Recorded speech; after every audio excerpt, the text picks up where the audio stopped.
با زیاد شدن فشار و مشکلات مهاجران تاجیک در روسیه، شمار آنها افزایش یافته است که در جستجوی کار و درآمد راه قزاقستان را پیش گرفتند. ظاهراً به همین سبب تفتیش مهاجران در این کشور سخت‌تر شده است. در فرودگاه قزاقستان چاره‌های امنیتی را تقویت دادند و خارجانی را که به کشور می‌آیند سخت تفتیش می‌کنند. ضمن سنجش بیشتر به هدف و مهلت اقامت مهاجران توجه می‌کنند. بعد این همه تاجیکستان از شهروندانش خواست پیش از سفر به قزاقستان حجت‌های ضروری را آماده و درست کنند و برای جواب به سوال‌ها در فرودگاه تیار باشند. یک مسئول کنسولگری تاجیکستان در شهر الماتو گفت یک ماه باز است که شکایت‌های زادگان تاجیکستان زیاد شده است.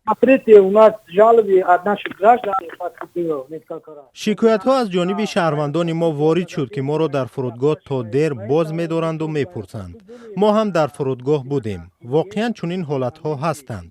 ولی درباره اینکه چی سوال ها می پرسند شما می توانید از نهادهای قزاقستان پاسخ بگیرید. ولی این مشکل هست. می گویند ما را تا 2-3 ساعت در فرودگاه نگه می دارند و می پرسند.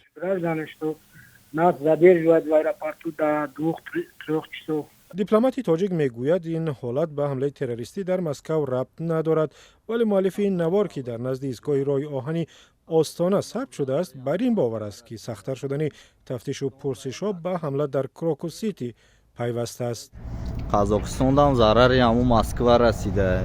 هم داکومنت کنی برای توجیکو میگه 150,000 تانگه، برای узбако 80,000 танга. налогош официальнеш ҳамаш як нарх айне ки то шуто мо тоҷики тоҷ дорем бояд 150,000 биспорем. فریدون مهاجر دیگری تاجیک که در قزاقستان کار و زندگی دارد میگوید همه چیز عادی است و مشکلی ندارد.